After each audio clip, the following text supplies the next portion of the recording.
샬롬 할렐루야. 히브리서 12장 1절에서 2절이요. 이러므로 우리에게 구름같이 둘러싼 허다한 증인들이 있으니 모든 무거운 것과 얽매이기 쉬운 죄를 벗어버리고 인내로써 우리 앞에 당한 경주를 하며 믿음의 주요 또 온전하게 하시는 이인 예수를 바라보자. 그는 그 앞에 있는 기쁨을 위하여 십자가를 참으사 부끄러움을 개의치 아니하시더니 하나님 보좌 우편에 앉으셨느니라. 아멘. 주님을 믿는다는 것입니다. 제목은 예수님께서는 각 사람의 믿음을 보시고 구하는 것마다 응답해 주셨습니다. 주님을 믿는 믿음 자체가 구원받고 천국으로 들어가는 길이 되며 모든 응답과 축복의 문을 여는 열쇠가 되기 때문입니다. 오늘은 왜 예수님께서 이 땅에 오셔야 했으며 왜 예수만이 우리의 구세주가 되시는지, 그리고 왜 주 예수를 믿는다고 구원과 응답을 얻을 수 있는지에 대해서 살펴봅니다. 오늘날 어떤 이는 예수님을 세계 4대 성인 중에 한 분으로 여기는 것을 볼 수 있는데, 예수님께서는 결코 사람과 동격으로 생각할 수가 없는 구세주가 되신다는 사실을 알아야 합니다. 그러면 구세주가 되시는 예수님께서는 왜 하나님의 아들로서 사람의 형상을 입고 이 땅에 오셔야만 했을까요? 그 배경부터 먼저 살펴보도록 하겠습니다. 인류의 시조인 아담에게 하나님께서는 동상 각종 나무의 실과는 먹되 선악을 알게 하는 나무의 실과는 먹지 말라 하시고 먹는 날에는 정령 죽으리라 말씀하셨습니다. 그런데 이 말씀을 명심하지 못하고 원수 마귀의 사주를 받은 뱀의 유혹을 받아 그만 그 실과를 따먹고 말았죠. 그리하여 로마서 6장 16절에 누구에게 순종하든지 그 순종함을 받는 자의 종이 된다 말씀하신 대로 사단의 음성을 듣고 그의 순종한 아담과 하와는 원수 마귀에 속한 자가 되고 말았지요. 이처럼 인류의 시조인 아담이 죄를 범하였으므로 세상에 죄가 들어오게 되었고 그 후손인 모든 인류가 죄성을 타고 나오게 되었습니다. 그런데 로마서 6장 23절에 죄의 싹은 사망이라 했으니 영적인 세계에서도 사람이 죄를 지으면 반드시 사망이라는 대가를 치러야 합니다. 사망은 죽음을 뜻하는 것이요, 이 죽음은 영원한 형벌 곧 지옥을 말합니다. 첫사람 아담이 죄를 지었으므로 모든 사람이 죄 가운데 거하게 되었으니 모든 사람이 지옥으로 갈 수밖에 없게 된 것입니다. 사랑의 하나님께서는 이러한 인류를 위하여 구원의 길을 예비하셨으니 곧 예수 그리스도이십니다. 즉 예수님께서 우리 죄를 위해 화목제물로 드려지심으로 하나님과 우리 사이에 가로막혔던 죄의 담이 헐어지고 누구든지 구원의 길로 갈 수 있게 된 것입니다. 사도행전 4장 12절을 보면 다른 이로서는 구원을 얻을 수 없나니 천하 인간의 구원을 얻을 만한 다른 이름을 우리에게 주신 일이 없음이니라 하여 예수 그리스도만이 우리의 구세주가 되심을 말씀하고 있습니다. 우리가 주 예수를 바로 믿기 위해서는 이렇게 말씀하신 이유를 마음 중심에서 깨우쳐야 하지요. 이 세상에도 법이 있어서 그 법대로 사회 질서가 유지되듯이 영계에도 영계의 법이 있어서 이 법칙을 쫓아야만 원수 마귀 지배에서 벗어나 하나님께 속한 자녀로 회복될 수가 있습니다. 그러면 레위기 25장에 나오는 토지 무르기 법칙을 근거로 불순종한 아담의 후손들을 구원의 길로 인도하는 구세주가 되기 위한 4가지 조건을 살펴봅니다. 첫째로 사람이어야 합니다. 고린도전서 15장 21절을 보면 사망이 사람으로 말미암았으니 죽은 자의 부활도 사람으로 말미암는도다 했습니다. 즉 사망이 사람인 아담으로 인하여 왔으니 죽었던 영이 다시 살아나는 것도 사람으로 말미암아 한다는 것입니다. 예수님께서는 말씀이 육신이 되어 사람의 몸으로 오셨으니 이 조건에 합당하신 분입니다. 둘째로 아담의 후예가 아니어야 합니다. 아담이 불순종하여 범죄한 후로 아담의 핏줄을 타고난 아담의 후예들도 모두 원죄를 물려받게 된 것입니다.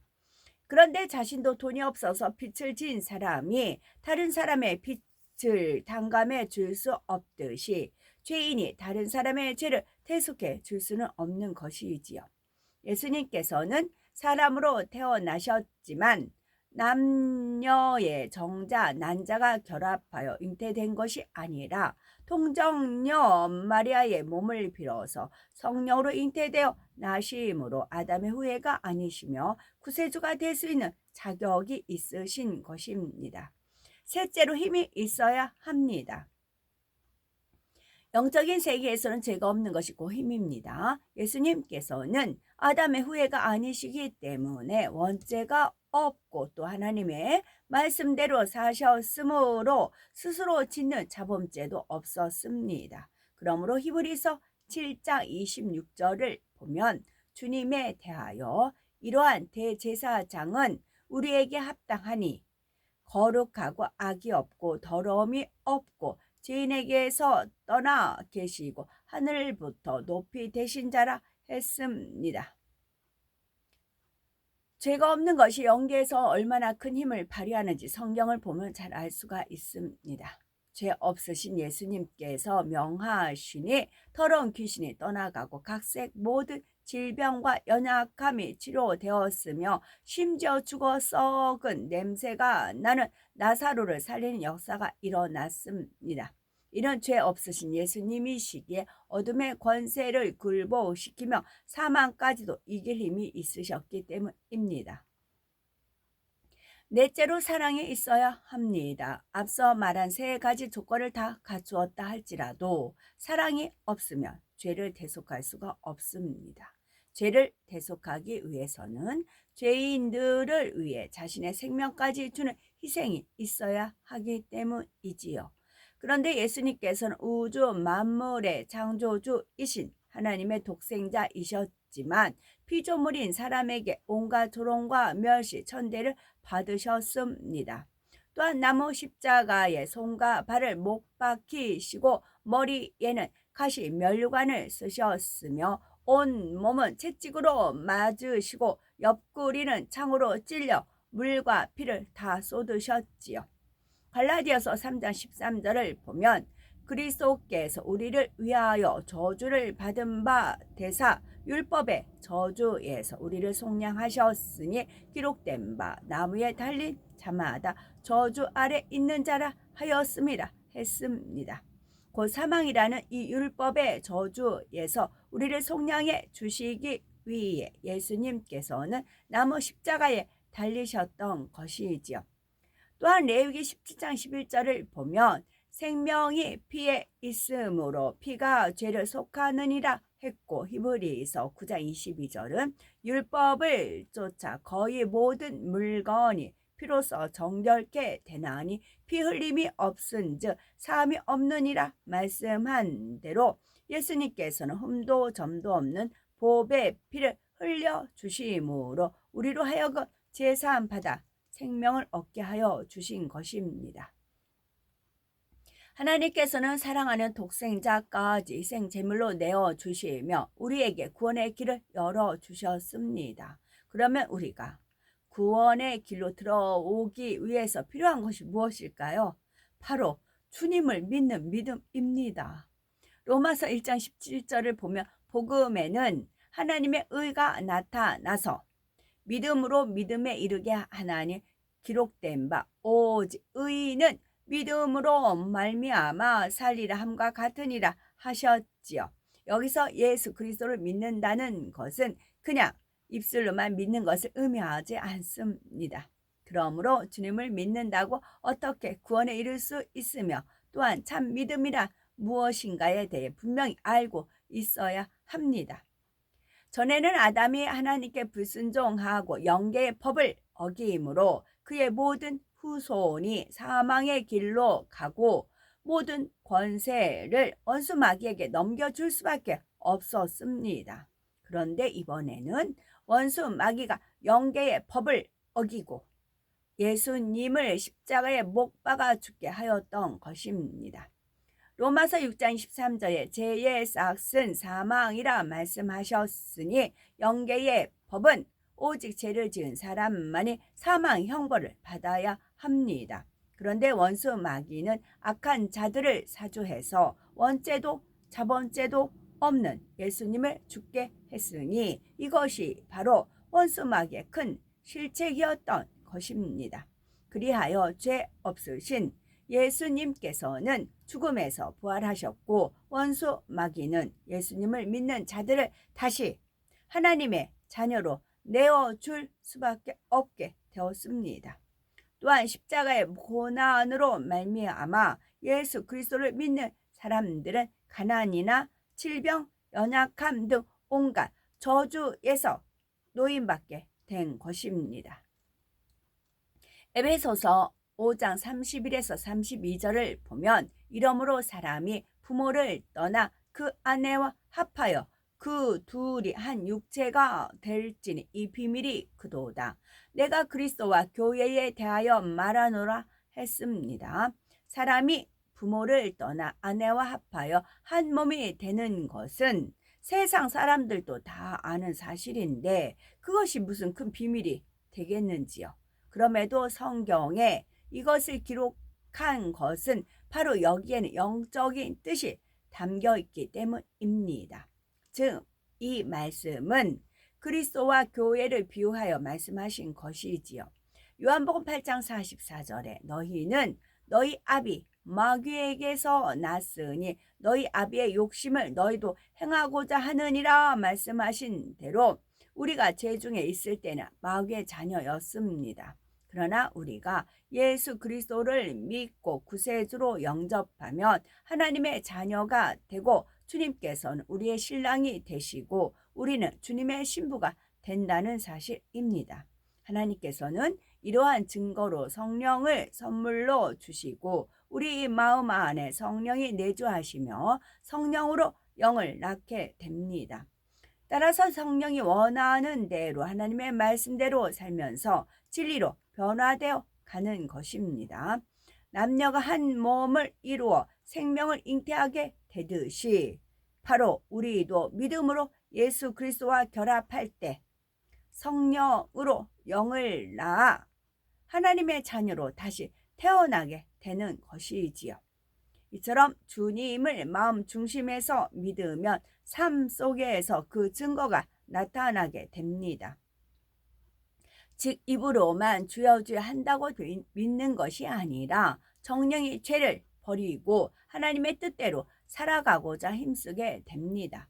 요한복음 14장 23절을 보면 예수께서 대답하여 가라사대 사람이 나를 사랑하면 내 말을 지키리니 내 아버지께서 저를 사랑하실 것이요 우리가 저에게 와서 거처를 저와 함께 하리라 말씀하셨습니다. 그러니 정령이 믿는다면 주님을 닮아가기 위해 기도하며 날마다 변화되어 나가야 합니다. 즉 죄인을 위해 생명까지 내어주신 주님을 본받아 형제를 위해 희생하며 주변 사람들에게 은혜를 끼치는 아름다운 모습으로 변화되어야 하는 것이죠. 이것이 바로 주님을 믿는 증거가 되는 것입니다. 우리는 말씀을 통해 우리 자신을 돌아보아 주님을 바로 믿지 못한 것을 철저히 회개하고 하나님의 말씀대로 살아감으로 창조주 하나님의 권능을 체험하며 항상 응답과 축복 가운데 영광 돌려나가는 우리가 되어야 되겠습니다. 아멘. 자, 모든 짐승 만든 분도 하나님이시고 짐승에게 특징을 준 것도 하나님이시에요. 짐승마다 다 특징이 있잖아요. 자, 어떤 이제 그 어떤 문제를 놓고 거북이, 연어 그 안타까움을 놓고 기도했어요. 저는 단지 진짜 단지 거북이의 이제 연어 그런 안타까움을 보고 기도를 했어요. 이제 도와달라고. 저가 어떻게 할 수 있는 상황이 아니니까 도와달라고 이제 기도를 했어요. 기도를 하니까 하나님께서 이제 응답을 주셨어요. 응답을 주시고 나서 그것이 이제 공중권세자문 에베소 2장 2절하고 6장 12절인가요? 그 말씀을 주셔서 그 말씀을 떠올리면서 그 한 인물에 대해서 A라는 인물에 대해서 얘기하니까 이게 말씀 주신 거하고 딱 맞아 떨어지는 겁니다. 그리고 나서 이제 방언으로 대화차게 나갔었죠. 그것은 이제 제가 납득이 됐고 이런 면이 있었는데 이게 이런 면이었네요. 이런 면이었네요라고 이제 말씀을 고한 거였습니다. 이제 하나님 주신 말씀 맞고 그 인물을 제가 그냥 표면상으로 대한 게 아니고 직접 몸으로 부딪혔거든요. 그래서 왜 저러지 했던 부분들을 하나님 이제 알아서 그래서 이랬군요. 그래서 이랬군요. 그게 이제 방언 대화차로 나간 거였습니다. 그러자 이제 아버지께 꼭 한마디 끝에 꼭 해주세요. 족제비 이제 그러시더라고요. 족제비. 그래서 이제 족제비. 그래서 이제 아침에 족제비에 대해서 검색을 해 보았습니다. 딱 들어맞아요. 자, 영적으로 푸셔야 됩니다. 우리가 더 이제 믿음의 4단계는 주님을 사랑하는 믿음이 4단계더라고요. 주님을 사랑하는 믿음이 4단계. 이제 주님을 사랑하잖아요. 말씀을 사랑하잖아요. 하나님을 사랑하잖아요.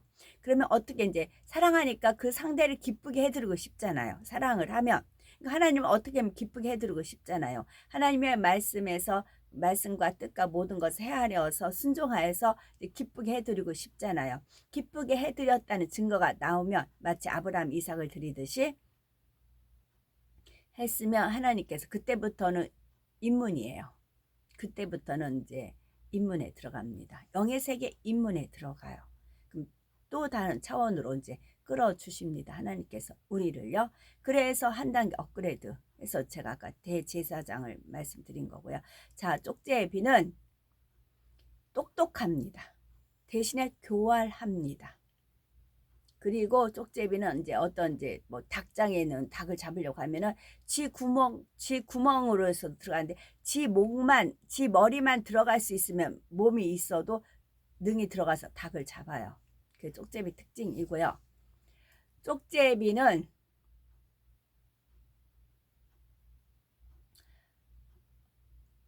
전국적으로 흔하게 살고 있고요. 자, 작고 길쭉하면서 귀여운 모습이에요. 귀여운 모습인데 외모와는 다르게 실제로는 매우 싸나워요.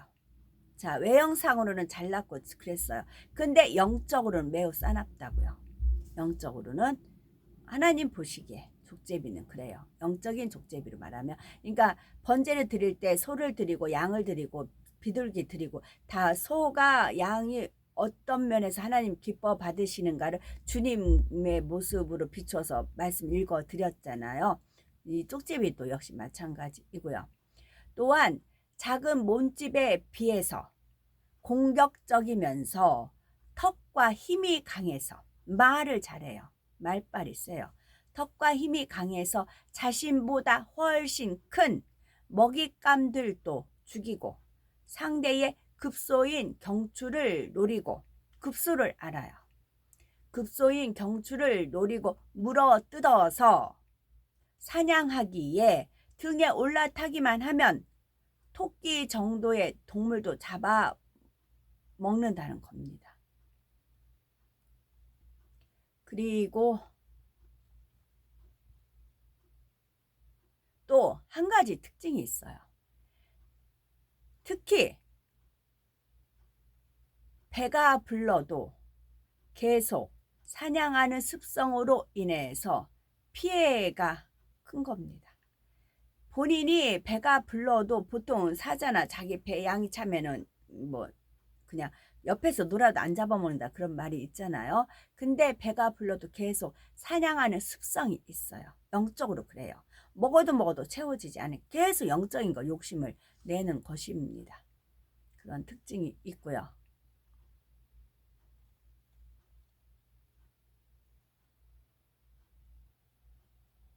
또 한 가지가 지금 떠올렸는데 쪽제비가 그래요. 그래서 우리는 이런 영적인 쪽제비가 되는 게 아니라 양과 같이 순한 양이 되어야 되겠고요. 그렇습니다. 아멘.